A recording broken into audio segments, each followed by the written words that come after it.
Tanya Grubis is here from ECCon. So if possible. Good, Haley goes to, so she lives Bring here it now. up. He's here on the She agenda. goes to left hand backwards. So just be cognizant, like if somebody has. Yeah. Yeah. She just does nothing. Yeah, you said, yeah, that's. So she got raised. That makes a little Yeah. difference, So, yeah. It's a learning. Yeah. We just don't have extra lessons because the boys just going to Boy Scouts. Yeah, we're lucky the gal that helps Haley, she lives down the street. Oh, nice. Yeah. Otherwise,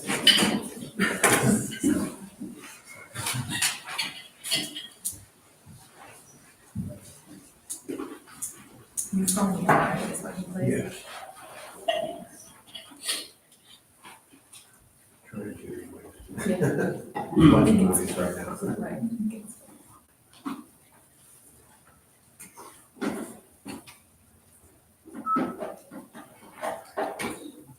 Okay, it's 6:30, we'll start out with roll call. Councilperson Fullhouse. Here. Councilperson Bendel. Here. Councilperson Maskey. Here. Councilperson Huber. Here. And Councilperson Johnson. Here. Stand and say the pledge. I pledge Allegiance to the flag of the United States of America and to the republic for which it stands, one nation under God, indivisible, with liberty and justice for all.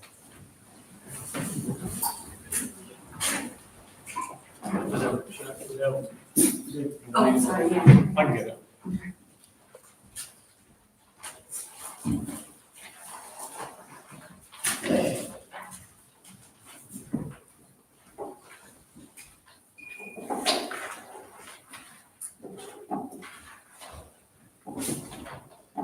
So right now it's time for public input and we'll have Dwayne Elwood. Yes, sir. First of all, gentlemen, we're at a public meeting, and I don't think hats are necessary. I think you ought to take them off. Another thing, who are you proud of the city of Urbana? I'd like to ask each one of you. I'll start it off, yes. I would say yes as well. Yes, sir. Are you proud of the way things look? Like right outside the front here, there's a flower garden full of dang weeds.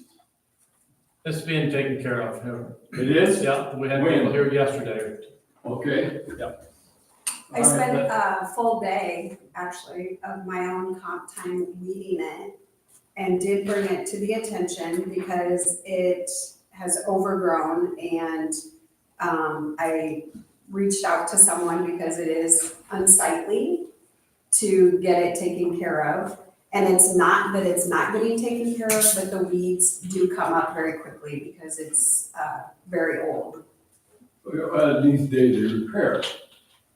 But anyway, that's one thing. Another thing, isn't there an ordinance if your grass and your lawn gets so high you're supposed to mow it?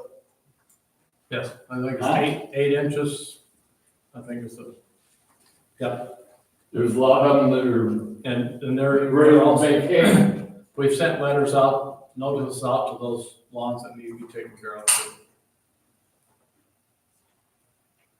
You know, I'm proud to be in Urbana, and I stick up for it wherever I can. But, you know, strangers come in here and look at that, and they wonder what the heck's going on. That's the only thing I got to say. Okay, thank you. But, yeah, and the hats are still on. James Warkey.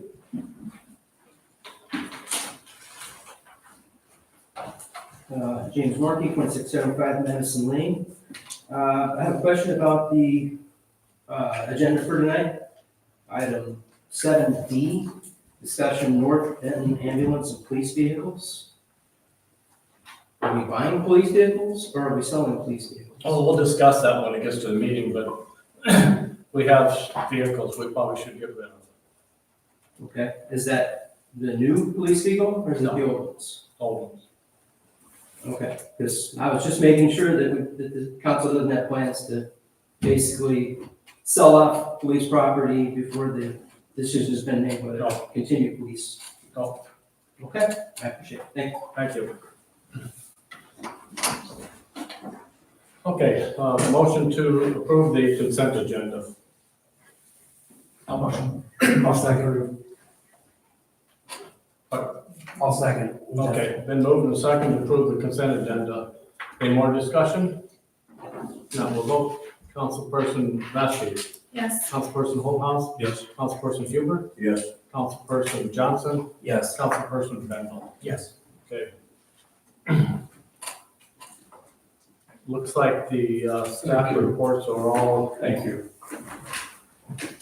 all Take mine off too. Thank you, didn't do my hair. written reports. Do you have anything else to add to the city engineers? No. Okay. Do you have any questions for me?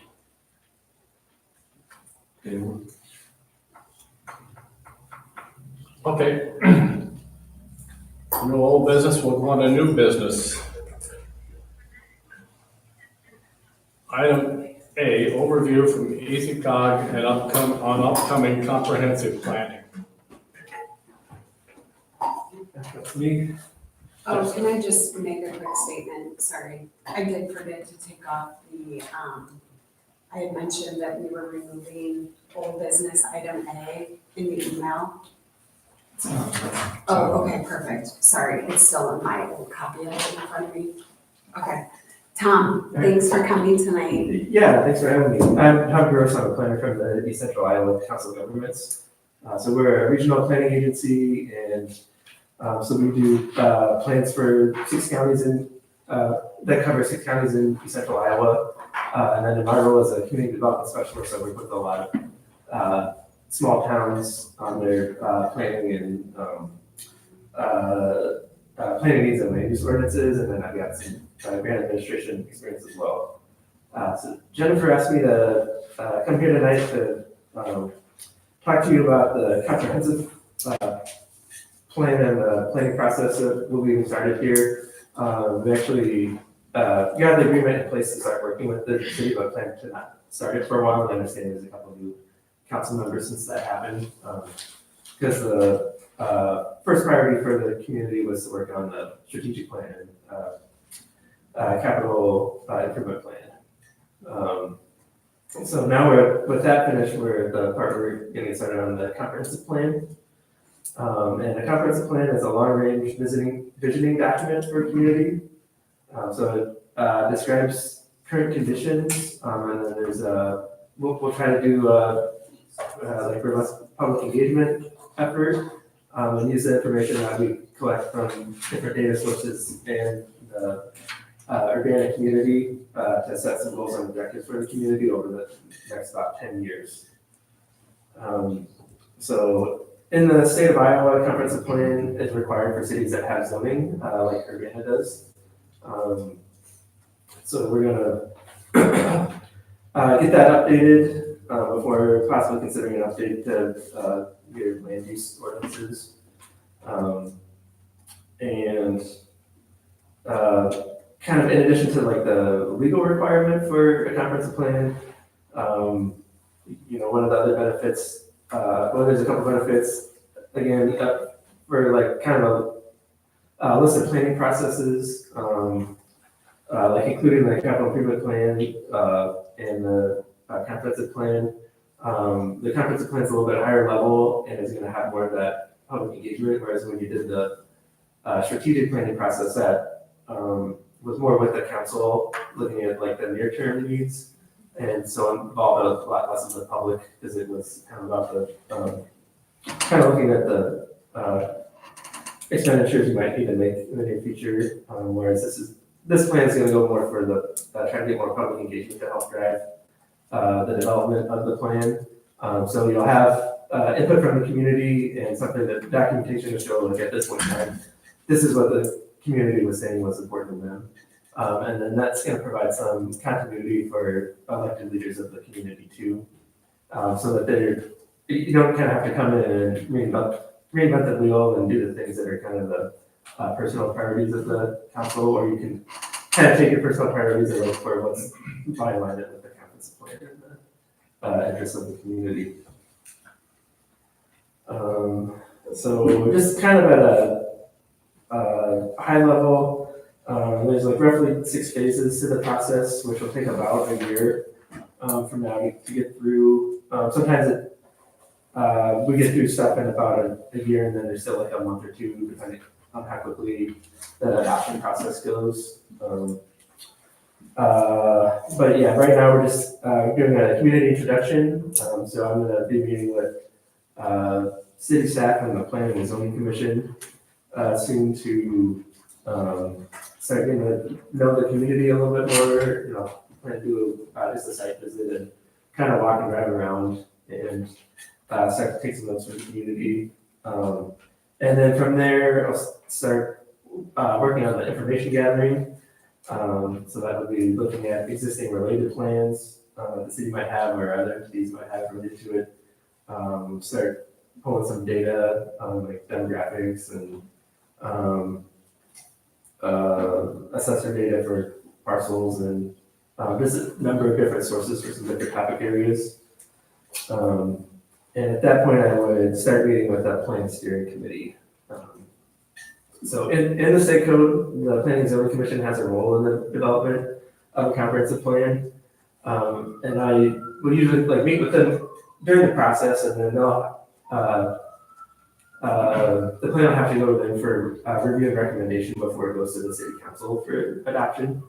But I typically work with that plan steering committee instead of working directly with the Planning and Zoning Commission to kind of broaden the perspectives of the input that we're getting from, that I'm getting from the community. So it's not just the people who are coming to the commission meeting every once a month and thinking about what are the land use needs of the city. Will probably, get a wider range of perspectives by including business owners, if we got any nonprofits in town, other community leaders, really volunteers. Typically it'll include some city staff and elected officials too.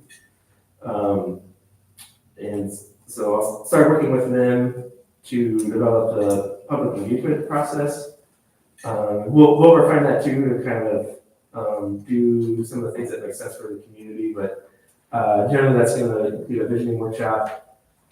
Community survey is the big one, and it's in the proposals we provided, but we definitely recommend mail out survey to households.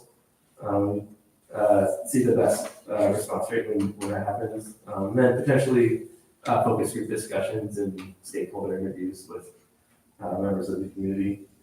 And then after that, there'll be, I'll take that information and analyze that and start working on the strategy, and then kind of reconvene with the steering committee to start working on goals and objectives for the plan. And then it'll be a couple months after that for some final plan writing and getting it all put together before hopefully the adoption of the plan.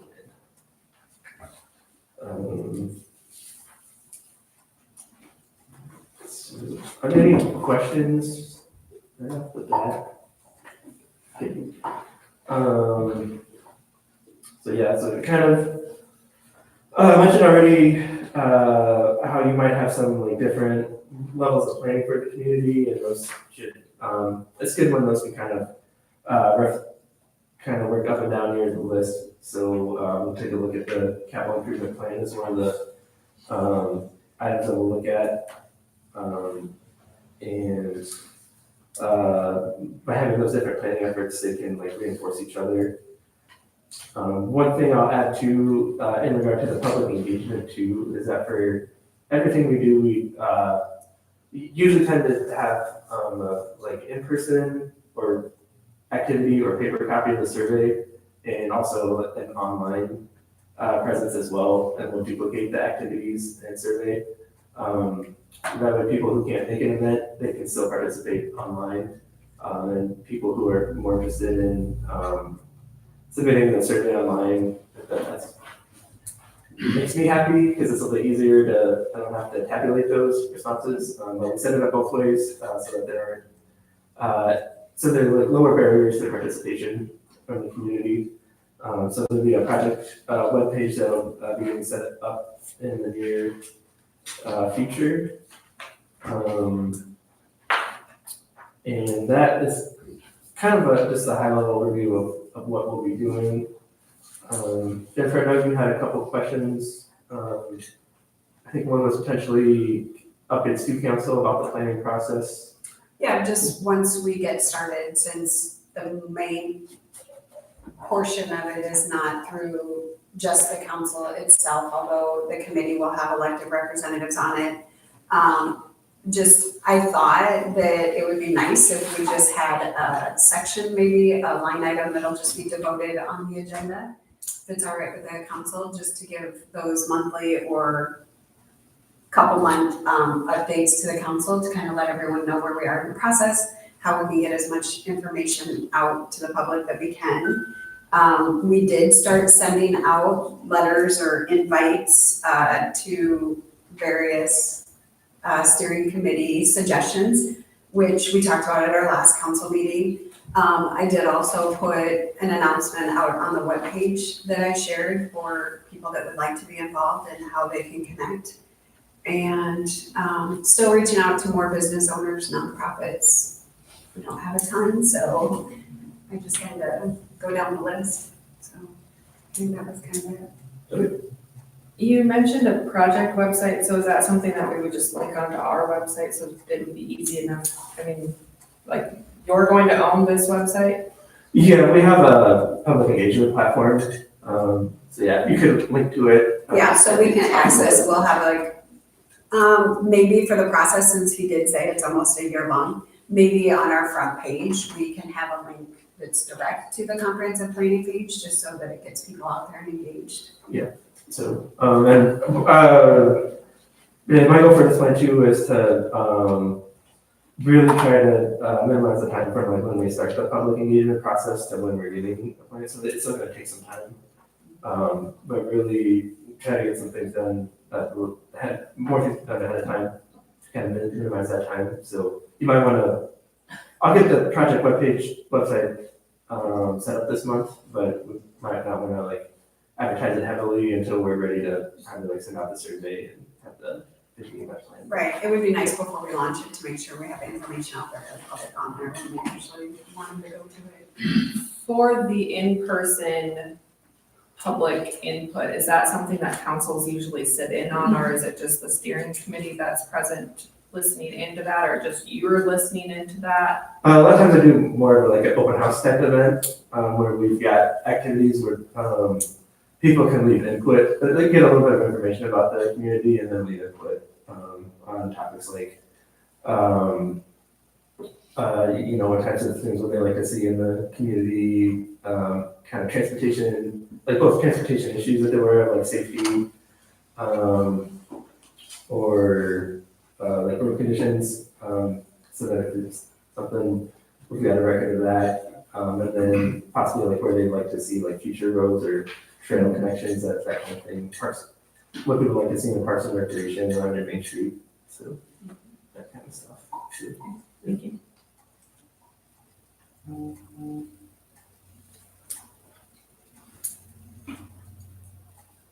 Other questions for Tom before? I did tell him if he doesn't want to stick around for the meeting, he's welcome to exit. Yeah, no, I had home and spent some more time with my son. So. Yeah, but no, thanks for your time. Really excited Yes, about what's in thanks the for city and get started on this project. Thank you. Thank you.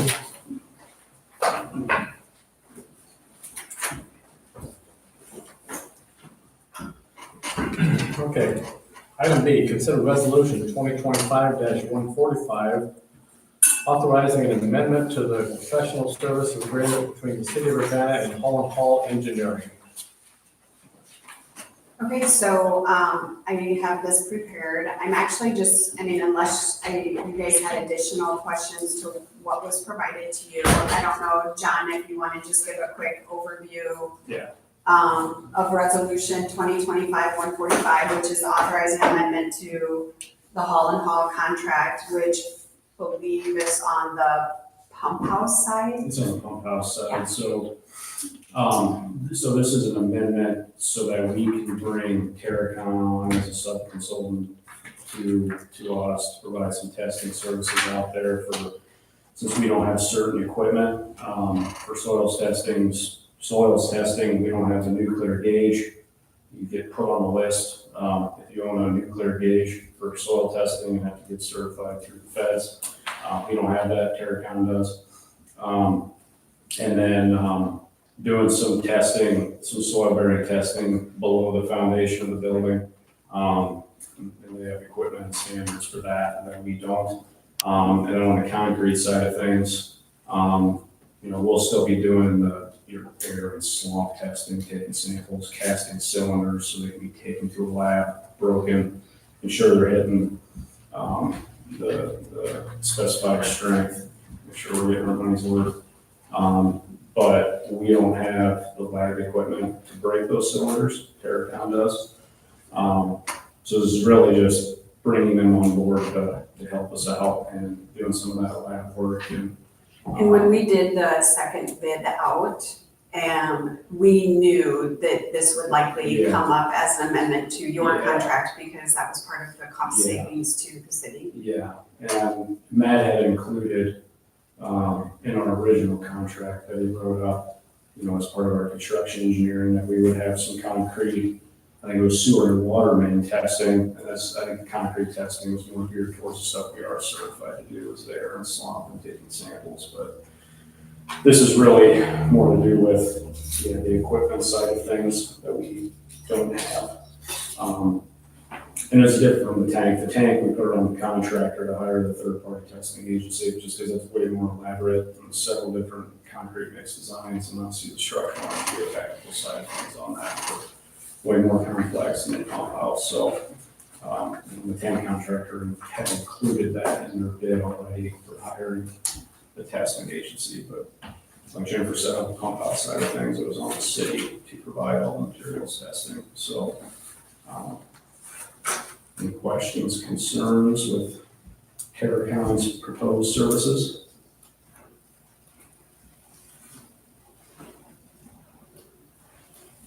The motion to approve resolution 2025-145. Second. Been moved and second to approve 2025-145. Any more discussion? If not, we'll vote. Councilperson Bendel. Yes. Councilperson Huber. Yes. Councilperson Maskey. Yes. Councilperson Johnson. Yes. Councilperson Holthouse. Yes.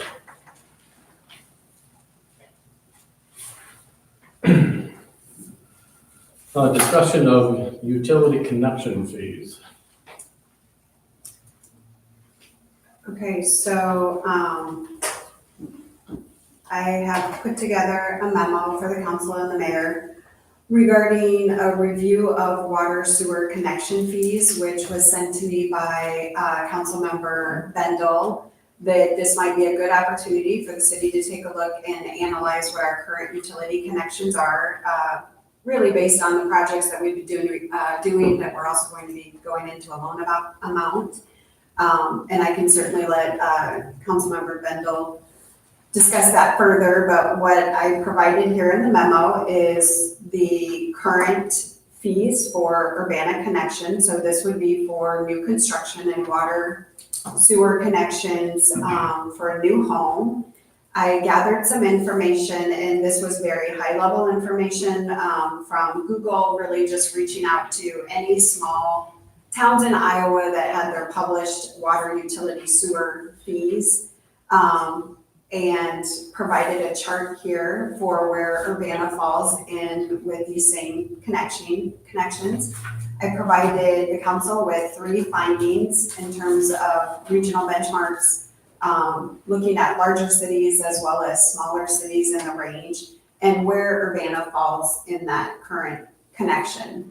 So Urbana's current fees, our water connection fee is $9.50 and sewer connection fee is $9.50 for new construction on homes.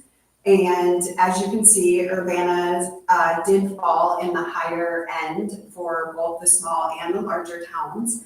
I did look for some back information, trying to find like when those were actually set up or what some of the reasoning was behind that, and I did not find necessarily that information from a city perspective. But by gathering this information, I've provided some key points here on why the city maybe would like to look at a fee reduction for getting new people into Urbana and new construction and the fees that come with that.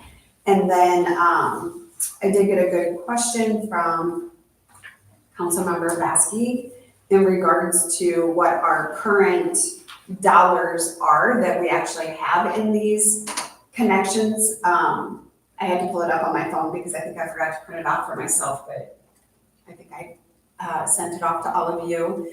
The 2 water sewer meters that every home has, new construction now has to have the second meter purchased. So those meters are $175 each. So that's $350 in the meters. We do now have our system moved to the radio so that it reads the live data. A radio for new construction homes is considered a dual radio, so it reads both meters, and that is $200. Small fee for like couplings for when those are installed, and that's only if we do not install them, the contractor or the plumber does, and then a city employee will go out and do the inspection. So those are both small fees. The approximate time in that is probably an hour for an employee. I did put in here that you would have to maybe consider the impact on long-term for, more new construction obviously adds to the utility mains. So I found that the total that the city has in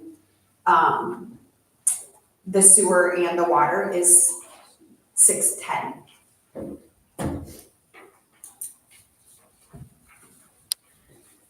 And yeah, really, I don't have much to add other than, I know it's a pretty high fee, I think there was a comment by a contractor